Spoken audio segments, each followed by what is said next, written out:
Today's noisy digital-first world is a challenging one for business owners.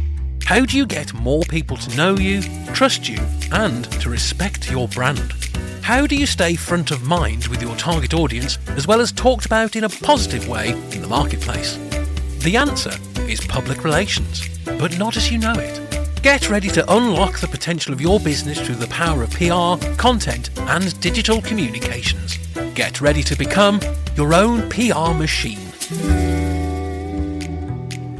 G'day and welcome to the podcast where we talk all about becoming your own PR machine. My name is Trevor Young, aka the PR Warrior. In episode 9, we looked at how leadership content can help differentiate your brand in the marketplace. Now, if you want to build a credible thought leader brand, then you need to be able to unlock and shape and communicate your ideas. Now, one way to do this is by producing deep content that sparks conversation and attracts an audience. I've got an interview in this episode with Sonja Nisson. She's an independent brand strategist and content coach from Bristol in the UK. Sonja runs the School of Valuable Content. Now, this interview, and I'm going to be selectively curating previous interviews that I've done on my long-running podcast, Reputation Revolution, which was a little bit more skewed towards personal branding, but all the gist of what we talked about and a lot of the things to do with personal branding and building a credible thought leader brand is PR and all the things we talk about here. So it's not just personal branding though. So, I might use that phrase a little bit in this interview, but it is more than just the individual, although it's important that is, because if you're going to be a company or a business that has a thought leadership positioning in the marketplace, well, then you need people, experts, internal experts, the CEO, the founder, yourself, whoever it may be, to start carving out and positioning themselves as that thought leader, that knowledge leader in the marketplace on your particular topic or the intellectual territory that you are wanting to carve out and become known for. So this is an interview that I did with Sonja for the Reputation Revolution podcast. I reckon you'll get a lot out of it. We do talk about deep content, and that's why I really wanted to get this episode up on this particular podcast, because it's a real philosophical conversation, and I love that. I love having those sorts of conversations about creating content that matters.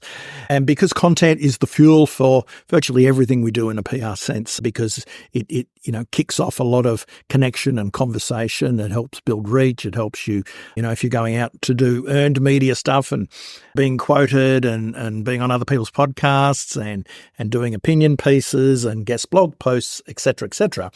It still comes down to content. Bottom line, your ideas have never been more important. Not just your ideas, but how you articulate them, package them, and communicate them in the marketplace, the community, the industry, the profession in which you operate. So enough of me. Let's get into the interview with Sonja Nisson. Today, we're going to talk all about unlocking and shaping and communicating the ideas that matter. These are big conversations, and I'm joined by Sonja Nisson from the School of Valuable Content. She comes from Bristol in the UK, and I'll get her to tell us a little bit about herself. But we're going to have a philosophical conversation about writing, vulnerability, deep content, and all the things that matter when it comes to creating content. G'day, Sonja. G'day, Trevor. It's lovely to see you and hear you. Yeah, excited to be here. All righty, we're going to so I mentioned philosophical today, talking about a lot of things. It will all come under sort of, packaging our ideas and understanding what matters and thinking deeper and writing, deep content we're going to go into. Because these are all elements, and I think we'll join a few dots, and maybe there's a couple of writing tips along the way. But before we get into it, a bit of context, tell us a little bit about yourself and the School of Valuable Content. Sure. Now, I'm Sonja. I'm fascinated by by the power of ideas, really, Trevor. So, I noticed way back when I was in sales in my early career that an idea connected when a sales message didn't. So people gravitate towards ideas in a way that they don't gravitate towards a sales pitch. And I took that idea into an approach which I've called valuable content marketing. It's a way of communicating your ideas, as you know, through the content that you share, you create and share for the audience that you know and love. And I'm still fascinated by that today. I've been in this industry for 25 years, probably, before it was really called content. And I work as an independent content strategist, helping people to shape and communicate their ideas. And I also run the School of Valuable Content with my long-term collaborator and friend, Sharon Tanton. We wrote the book, Valuable Content Marketing. We ran Valuable Content together for a long while. And now we run the School of Valuable Content together and have our own independent consulting and writing practices. So yeah, I hope that makes sense as an introduction. Yeah, all the things. That's the wonderful thing today when you've got that expertise, and a lot of listeners are probably in the same boat in as much as you can do that now, can't you? You have collaborations, you have books, you have online courses and online education and schools, and can do strategy, and whether it's meeting someone around the corner or someone around the world and still do the job for them. So let's rip into the deep content, but let's start, as I said it from the outset, we're talking about unlocking, shaping and communicating ideas that matter. What does that mean to you? I mean, that's what you do. What does that look like to you? And what's the process like to do that with people? Because, we're talking about people who are experts and thought leaders and running their own businesses, and they need to cut through the noise. And often it's your idea that the key differentiator, but that's a problem if you can't package them and articulate them. Yeah. Or know exactly what they are. And I think that's really interesting. So yeah, great question. I'm excited to talk about this. But I think what I've noticed over the years, and this goes right back to my early sort of sales experience, as I said, is that, an idea connects. And I'll tell you where that came from to start off, and then I'll go through the process. But I was working for this amazing consultancy, sort of small consultancy company, and we had a guy called Tony Collins who ran the business, and he was brilliant on stage, and he was looking then at the future of customer contact, and customer relationship management. Yep. And when he talked about his ideas on stage, people gravitated towards him. And, you could see that happening. He knew exactly what the business stood for. He knew what he wanted to say. And it was so seductive to an audience. We got leads in droves. So that was the beginning of it. And ever since then, I've tried to help people get as clear as Tony, really, in terms of what they stood for. And this dovetails into brand, doesn't it? And it dovetails into your business strategy, your purpose, why you exist, who you exist for, what you do. And I think, this is what's so interesting to me about the whole content marketing process is for it to be successful, you have to be so clear who you are, what you stand for, who you're for, and what you do. So it goes right back to business strategy. And, to do that, you need to, really unpick everything, to get that point of clarity for the content marketing to actually work. So that the process that I've discovered over the years, through trial and error and many projects, starts with the person I'm trying to help. What matters to them? Why do they do what they do? I know all this why stuff's been around for a long time, but it's so important. And who do they do it for? Who do they really want to serve? And what is it that they're trying to do? And that sounds like easy questions, but as you know, running your own business, that's one of the hardest things. But you don't stop there. You can find some answers there, but the way you get clearer, I find, is by holding a bit of a mirror up to a company or to an individual. And that's through customer research and feedback. And feedback is the most powerful thing, because often us, as business owners, we're mired in all our stuff. We can't see things clearly, but actually we are communicating a story to the outside world. And often if you ask the people around you, your clients, the clue you love you, your business partners in some way, and ask them how they see you, then you'll get a much better reflection to help you make those decisions on what the big idea is, why you're there, who you're for.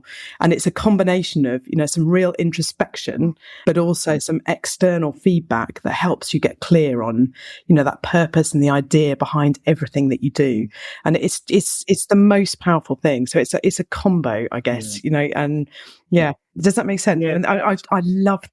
It's so important. And the words, I'm going on now, but the words people use when they describe it. And I ask things like, I ask people in the interviews. A lot of my job is interviewing, individuals or their stakeholders, their outside audience, and the kind of things that I ask them is, about their world, and then how did you meet this person? Why did you connect with them? What is it that you wanted them to do for you? And then some really interesting questions and powerful ones like, why does the world need Trevor Young? It's a big question, and that digs for value, and it's and your purpose and everything else that comes about. And people will come up with the most incredible things, much clearer than you'd ever be able to describe it yourself. It's and it works for businesses as well, bigger businesses. So I'm working for a big drug and alcohol support service here in the UK at the moment. And again, they've been going since 1967, I think. So, that sort of purpose and, audience and all of those sort of strategic questions becomes muddied. But through the feedback and through spending time with their internal teams, you can get clear. And it's, And you're right, whether it's a big organisation who tends to get lost versus someone who's a sole operator running a small business or an agency or, they are the brand, they are the business and the brand, then, clearly important things. And I guess the funny thing is, sometimes it does veer into what you'd probably call, as you mentioned earlier, business strategy. But I've always found that whether it's from PR, communications, comms, social media, it doesn't matter to me because I blend them all in together eventually. But, certainly at the pointy end of content, you're going to, it acts as a catalyst for your business and your business strategy, because I haven't really thought about that over a period of time. And content is really just, I guess, the public face or the manifestation of all of that. So it's funny when you do those workshops and you'd find out that people are saying, "Oh, I never thought of that." So makes a difference. Yeah, that's it. And I think what excites me about the content as well is that the business strategy, for it to work, it's like a bit of a Trojan horse for introducing real customer focus into a business. For your content neck to be valuable, it has to be valuable to your customers. So, you're turning people's mindsets around in some ways. So like, this is for them, yes, it's coming from you, but it's a customer focused act. And that can start with your content and then ripple through the business in terms of the way services are created, how the business is structured even. I know I'm pushing it, but it's a bit, it's a catalyst for customer focus, I think. Really powerful one. Now, this is where it gets interesting too, because, and I've been debating for the last couple of episodes, been sort of expert versus thought leader, and we talk about, I talk about utility content, which is useful and helpful and very much about those customer pain points and needs and challenges and everything, whereas thought leaders often, that's not as much top of mind. You've still got to be relevant, of course, but my theory has always been, well, people don't know what they don't know, and sometimes, a true thought leader will go there and join dots and blow people away, and that's more the ideas part, isn't it? So sometimes there's that little bit of tension between the two, because some of the best content creators pushing boundaries and whether it's, provoking thought even, but when you're putting out ideas, you've got to be prepared to wear that, don't you? Yes, you do. And I think, the content creators, the thought leaders that I really, really respect do have a combination of both. They have that big idea and then they tell you how to implement it. And that's the how stuff, isn't it? So I want both, I want both.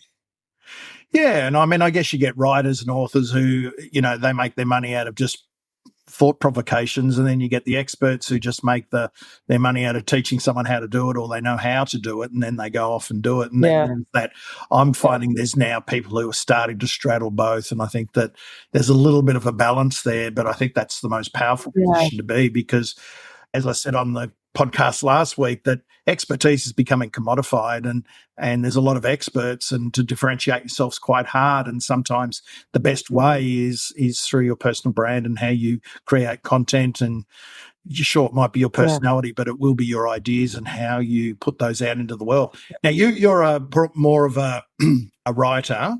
I mean, content will come out in audio, video, whatever, but you tend to focus more on words. That'd be true? I love the written word. I really do. And I think, we're all different, aren't we? And I appreciate, I soak up my own ideas through the written word. I know it shouldn't be, just that, but I feel comfortable in that way. And I just love words. Yeah. So that's my happy space. I'm not saying I'm not enjoying talking to you. This is lovely. And you're a very good interviewer, but words I find, words. So we'll probably have a skew towards writing today for this episode, but the thinking applies more broadly. But let's put our writing hat on, which is good because that's my background as well. So we're on good territory here. So you wrote an article some time back, and it's really stuck with me, the power of an idea, around deep content. Yeah. And, I guess we live in a world now where everyone wants just to bang out content to fill their pipeline or a quota and just get it out there because I'm told I have to get out there without any thought about, the depth of that content. And I guess too, if you're going to be a bona fide thought leader and aspire to that type of role, then you've got thoughts, and thoughts take depth and they take percolation and thinking. And sometimes, we hear, it's got to be quick, it's got to be niche, it's got to be all of that. And we get into that zone where it's true, snackable content's great, but the stuff that gets shared, noticed, Google loves is actually long form content. But deep content is not necessarily long form. I don't want to confuse those two either. It probably is, but it's the depth of thinking you're talking about. So why don't you let us in on the whole notion of deep content, and then we can go, excuse the pun, a little bit deeper. Yeah, well, I think there's maybe a useful metaphor that we can nick from the world of economics to sort of describe the power of this and the need for it. I found this quite a lot of years back, through a guy called Robin Sloan. He talks about the need for stock and flow content. Mm-hmm. So stock and flow as in the world of economics.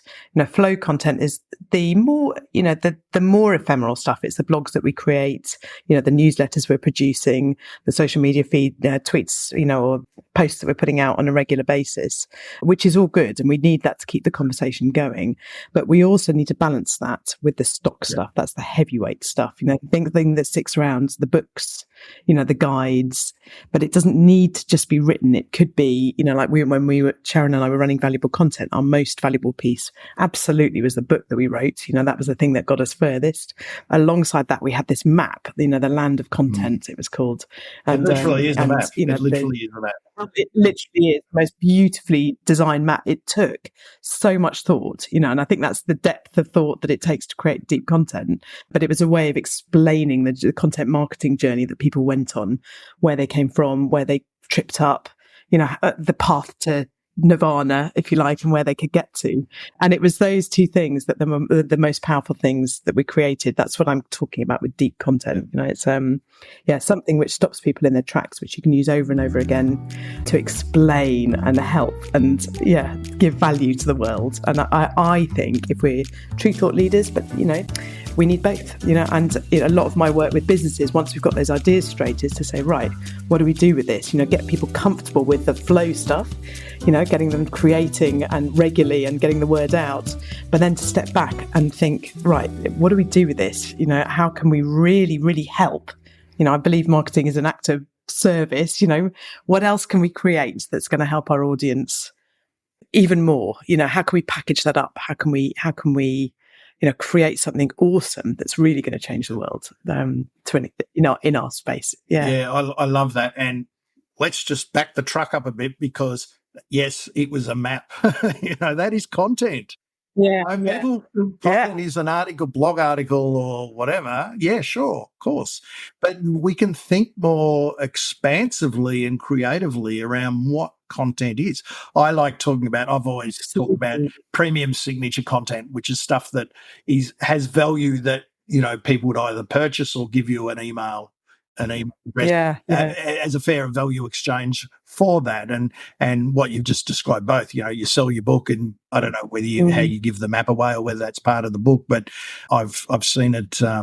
I don't know where I've seen it, but I've seen it. I know about it. I think we both were in doing some training with Mark Masters, You Are the Media month of learning. We were both on that curriculum. So I think I may have spied it there first. But, the map, you wouldn't call the map long form content because you can look at it, it's on one page and, all of that. But as you said, it takes time, not just in the production, but it's IP. Like you've literally taken people from go to woe, connected dots, and that's a really powerful thing to simplify a lot of complex stuff. And you can't.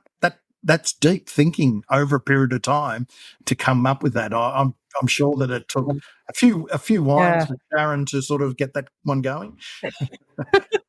It did. And a lot of laughing, just trying to work this out. Let's unpack that a little bit more then. Why go deep then? So we've said, well, this is what deep content is. It's obviously there's depth of thought there. It's however that's manifested in the content that's created. You talked about in that article, look, it shows your commitment and you're going above and beyond it. It leads to those things. I guess that's a bit like a book too. The shorthand, we need cognitive shortcuts, don't we? They've written a book, they must be an expert. So I guess there's that part of it from a positioning point of view. But if people are really interested in doing business with you, they will check you out. They will go in depth. They will, and if you've given them, reason to get more engaged, that's got to be a good thing. And you're filtering out the people who are the dead wood who you don't want to deal with, really, aren't you? Yes, yeah. And there's so many answers to that question. So why deep content? And again, a bit like my first answer, I think it's sort of internal and external. So, you've described the external reasons, it positions you, there is huge credibility still in creating something like a book, and it goes so much further than you. And I'm still surprised. I'm sure you're the same, Trevor, but how far a book flies, without you. Yeah, Sharon and I got pulled to all sorts of places, Chicago, Lanzarote, you just don't know where it's going to, where these ideas are going to take you, and pull great opportunities towards you. So it's an amazing thing. But I think there's an internal thing as well. I think, as thought leaders and experts, through creating this stuff, through creating a book, we're packaging and our methodology, basically. We have to think so hard to be able to create this stuff that it makes us better at what we do.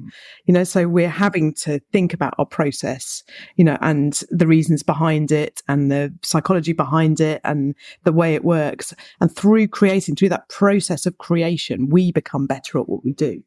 So you can't not, the thought we put into it works for us too. And then that has its own, benefits, evidently, doesn't it? In our practice. Absolutely, and it's okay to change it too. I mean, I've created frameworks and methodologies and all of that sort of stuff, and then I could do that better, and then you go back to the well. I'm going to market it again, but the whole idea is that people who are exploring ideas in public, putting out those methodologies and those frameworks, and often, the old days, they'd hold that to their chest, and some of the old school, I guess, practitioners hold that stuff to their chest, whereas others now give that away, and because only you can really do it for them anyway, but you can still teach them to do it and get so far, then clearly they have to pay to get deeper into your world.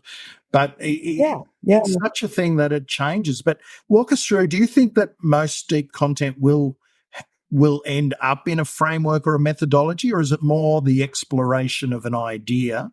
Some people might connect dots, others might take an idea really deep. What's the domain in that regard? That's a good question. I hadn't thought about that before. I don't know if it matters necessarily. I think most of us as experts, as you said, we're joining what we can bring is that joining of dots for people, isn't it? And a lot of the time, that comes, we're creating a way through a change for people, a from and a to a journey, like the map, and that necessarily is a methodology, a set of processes. Yeah. There's an idea at the start of it, but it does go through. So I think again, the people I appreciate are doing both. It's they're shining the light on a different way of thinking about things. Yes. But then I want to know how to help. And again, we're not doing ourselves out of business that way. Some people will take that and run with it. Yeah. But it's a world of abundance. Other people will want that help. Yeah. A lot of people, they haven't got the experience we've got, so they'll want us even more. Yeah. And I guess it comes also back to if you are not necessarily a thought leader, but just a subject matter expert who understands best practice, can go deeper than most people, got the experience, the track record, and is happy to go drill down and to share that. That's fine too. You just really, it's deep. Ooh. You're going deep into a topic that absolutely people can go, wow, and then they can say, you can do it, can you do it for me? That's exactly. And that's still that's equally valid. It's not more or less so. That's it. That's you're going to get you an awful long way. So it's and the good thing is deep content requires deep thinking, and deep thinking is always going to be about ideas that push you further, evolve, differentiate, and this is where it becomes so important. It's original thinking, which will differentiate you in the marketplace. And today, the hardest thing to do is differentiate. There's two hard things: differentiate yourself, and then stand out from people and stay relevant and on their radar over a period of time. And I guess if you've got these ideas and that can travel, and you can keep drawing people into your world and your ecosystem, that is your point of differentiation. But then if you can keep doing that and you keep fronting up, then you become part of their world, that's the next challenge. Yes, it is. Yeah, that's absolutely true. And I think it has got harder, hasn't it, in a lot of ways, to stand out there. When I first went into this, say 2008, I think I got on Twitter, for example, and started blogging. It was such a new thing, wasn't it? Before that we were paying for thought leadership articles through PR experts like you in your past, Trevor, as well. But it was, so it's constant differentiation. And I think, the people I really respect now are not just writing and, sorry, that's my cat. I do apologise. She's really noisy. Doing some deep meowing. It's a very deep meow.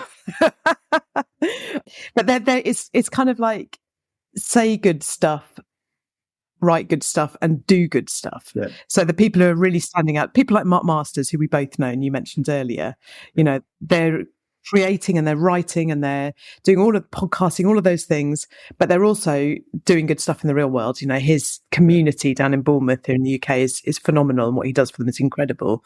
So I think these days it's not enough. I know that's a tall order, isn't it? Just to say good stuff, you've got to do it, demonstrate it as well, if you really want to stand out. Yeah, that's the hard thing. People coalesce around ideas, philosophy, way of doing things, principles, values, all that should come out in your content. And if you want to, I'm a believer that you kind of build, I call it a village of support more so than a community. Community gets a bit harder for people. The word's thrown around a fair bit. But that, that thinking around building an audience, building an engaged audience, hopefully turning people into subscribers. But they're the people who are predisposed to your sales message. And if they're never going to be right for you anyway, for whatever reason, which happens all the time, of course, they don't have a need, but they like you, they trust you, they'll follow you, and they'll recommend you. And talk about you, share your stuff. So they're your allies, your champions, enthusiasts of what it is you do and stand for. And I've been using the phrase recently, nailing your colours to the mast. And that is, what is that one overarching philosophy, way of doing things, that thing that you'll metaphorically, I must add, be willing to die in a ditch for.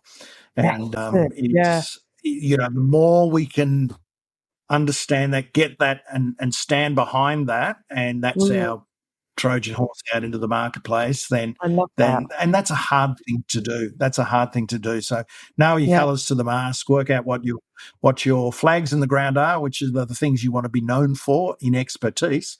Yeah. And kind of stick to it as much as you can, but that doesn't mean you can't go off and talk about other things. But it's that balance between staying consistent on various topics, but also exploring other ways of doing things. And if you get that balance right, I think that's the power. That's the power. I think that's it. And I think if I'm going deep on this, and I'm just thinking about this when you're talking, but what it comes down to in real world terms is kind of care. I think if you're creating this stuff consistently, if you're putting all that effort and work into the content, the deep content, it shows that you really, really, really care about what you do. You love it and you're trying to help and you care. And I think that's what people gravitate towards more than anything, if we get right down to it. I want to do business with people who really, really give a shit about what they do, if you excuse my phrase. Yep. But, that is so compelling, and you can't fake it. I think that's the thing. People know, if it's half-assed content, they'll know, if it's just done as a tactic. But, I feel, when I read your stuff, Trevor, I know how much you love what you do. I know you care, and I know you want to really explore this to help other people. Therefore, I value, your content, and therefore I know you're an expert and a thought leader in your space. Does that make sense? So it comes down to what people feel, and they want people who care about their stuff deeply, and if we're going to create deep content, we have to, because it's a hell of a job, isn't it? So that's right. And I love where this is going, because I guess we're in an area where we're in a world where sounds like a soundtrack, in a world where people bang out stuff. Oh, we're going to do that, we'll tick that box, we'll get it done. And I've been approached by people to do that. I just deal with people now who have got a heart and they just really want to do it, and it's the transformation in them once they embrace that, and that they're generous and they want to do it anyway, and then you just help them do it. It's just amazing, and how one thing will lead to another, that will lead to another. But this whole growth hacking, let's just get this. We all want results. We all, sure, we want followers and everything, but it's not always about the metrics. It's not always about, some of the best ideas might not fly, but that doesn't mean they're not worth pursuing and keeping to put out there, and, trying to find, people who are going to join the conversation in on what it is that you're putting out there in the world. But I guess the other part of it, Sonja, is, and what I love about your writing is that you're very vulnerable in your writing. I believe you care with your writing and what you put out there, but vulnerability is, probably the hardest thing to do in writing, particularly as professionals. And putting those stories out there and showing a bit of vulnerability. I know that word, along with thought leadership, personal branding, everything else has been bastardized. Authenticity, it's all been bastardized within an inch of its life. But if you peel away all of those layers and just say, being a bit raw, being a bit real, only you can decide how much you want to put out there. Some people overshare, some people don't share enough. But putting that personality and putting a bit of your real self out there, that makes a massive difference on any content, whether it's deep or whether it's a simple tweet or a LinkedIn post. Absolutely.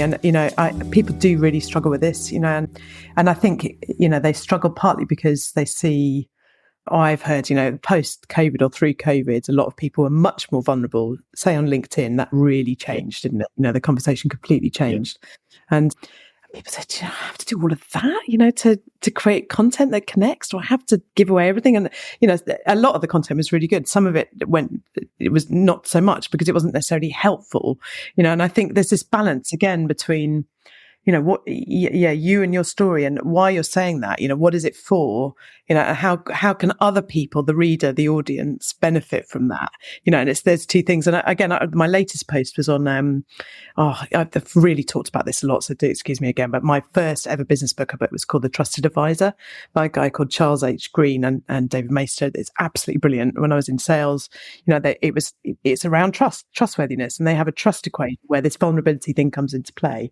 and the equation, to be trustworthy in other people's mind takes a combination of the hard stuff, you'd expect, your credibility, your reliability, but it also, it's the other part of the equation is around intimacy, which is a weird word, in the business realm, and it smacks of vulnerability, doesn't it? Intimacy is showing up as a human being, dealing with people, outside of the, as we would outside the business realm as a human being, and that's where the intimacy come in. But so trustworthiness is a combination of credibility, reliability, and intimacy, divided by self-orientation. So it can all be destroyed by being self-oriented. So if that makes, so yes, you can share your, innermost stories if it's of value to other people. That's the, not self-oriented, but other oriented, of value to them. So it's that combination again, I think, it's like, what is the purpose of me sharing this stuff? Why am I doing it? And what will it change for the reader? And it's always bearing those two in mind, which makes it easier for me, I think. And when I'm helping other experts to feel that it's okay, it's like, why are you doing this? Not just because vulnerability sells, it's because, sharing your own stories, we learn from other people's mistakes, successes, all of those things. Yeah. And that's the important thing. And again, when I'm doing the interviews for my clients, with their customers, and I also ask, as well as trying to dig deep about where they, how they position this person or this business, I'll also ask about the type of content that would really wake them up. And they always say stories of other businesses like me, who've gone through a similar experiences. I want the warts and all stories, what worked, what didn't work, the whole thing, that's the kind of content that they really appreciate. And it comes up in virtually on every single interview that I do. We want those intimate stories, we want them. Yeah. We do. And we've had enough of we like the success stories. We love hearing that. We love get that. motivated by it. Yeah.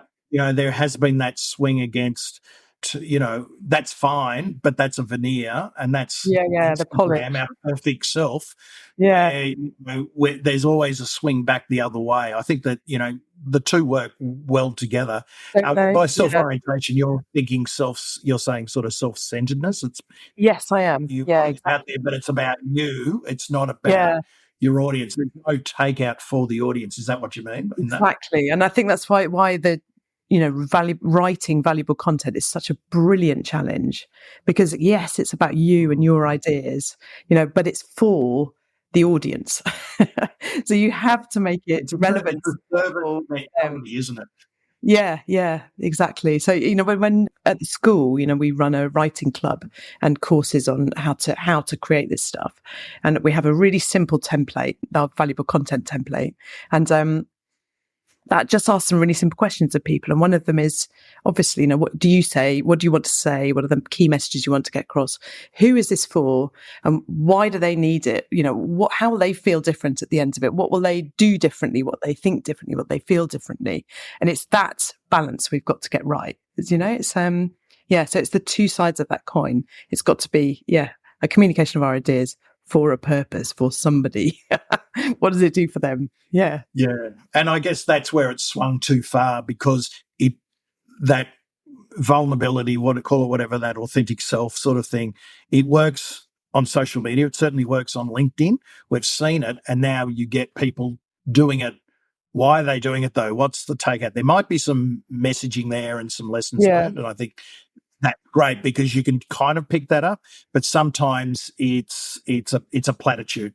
People are doing it because they're chasing clicks. They'll get the comments, they'll get their numbers, and then that feeds, I don't know, their dopamine hit. I don't know, but that's their one-offs. Is it part of a body of work? And I've just done the whole thing today on a body of work, and why it's important, and it's the step-by-step and the consistency, and showing up consistently and delivering value is always better than just randomly coming in and out of the picture, with a shot of genius. And there's no point just going in, doing something vulnerable on LinkedIn, getting all the hits, and then disappearing for 6 months. And what's the point of that? Absolutely. And I think, absolutely, Trevor. That's really interesting. And I think, we've got to show up regularly. People have got to know what we're what we're all about. What is the question that we're answering for people? And I think, for all of us, there's an overarching question, which shapes our ideas. What is it we're answering for the world? It's that's what we're trying to find for people, isn't it? And it can get very confusing when you run your own business because you've got lots of questions you answer for clients, but what's the big, what's the one you are going to answer for the world over and above anywhere else? And it'll be very different, even if your underlying, skill set is around PR, you'll be answering a different question potentially for a different niche. Absolutely. Audience. I guess with that, just going back on that, let's call it the vulnerability side of things, the authenticity, rawness, is a word I like. But so you've got in your the school and the templates you take people through, and there's you walk them through a process, and they've got to answer questions and everything. How do you then? I mean, that's about the doing. What are you trying to get out of it? What's your message? What's the takeout for the audience, etc.? How do you, and I don't know if you teach it, how do you encourage people to let their guard down a little bit, peel a layer or two off? Because only they know how much they're allowed, they want to do, and what they're comfortable in doing. Yeah. Have you got a sort of a strategy on how you approach that, or you leave it up to people to work that out? It's a really good one. I mean, you can never force anybody to uncover things which are very personal to them. And I'm a big believer in not being didactic about that, but we can show by example. So, Sharon's very good at this as well. Both of us write, and share experiences that have been joyful or not so much, in our working lives and personal lives. And I think we can encourage, by demonstrating more than anything else. So we have some writing exercises at the beginning of every content writing club session we do. And they're pure sort of creative writing exercises to get people in the flow of writing. And a lot of those are quite vulnerable, potentially. They give people a jumping off point. And that helps people to just write, without thinking of a business audience or, how clever they need to be or around their expertise. They purely write from the heart. And I think that practice, it's journaling basically, which I do in my life all the time, which helps us get used to uncovering, our real selves in our writing, and takes away that sort of professional veneer that people can get very stuck with, can't they? That sort of need to write in a sort of almost academic fashion, because it's business, And I think so it's just practice. It's you do find your voice though by doing. It doesn't just come. That's the only way. The people that I've coached and worked with, they might start quite stilted, but the more they do, the better they get. It's the same with going out and speaking. It's the same with video, live stream, podcasting, everything. The more you do, the better you get. The more you open up and get comfortable with it. I know people who are, when they first blogged and they're horrified at doing it, but what they're all going on social media, going on Twitter, for example. Once they're on, it's actually not bad. So I get used to it, and then you do more. And I think social media and Twitter in particular, but maybe Insta and eventually LinkedIn, they're great ways to just peel layers off a little bit at a time, get comfortable before you launch into anything that's too. I think that's a really good approach. Big and more. Yes, exactly. Yeah, and it has to be.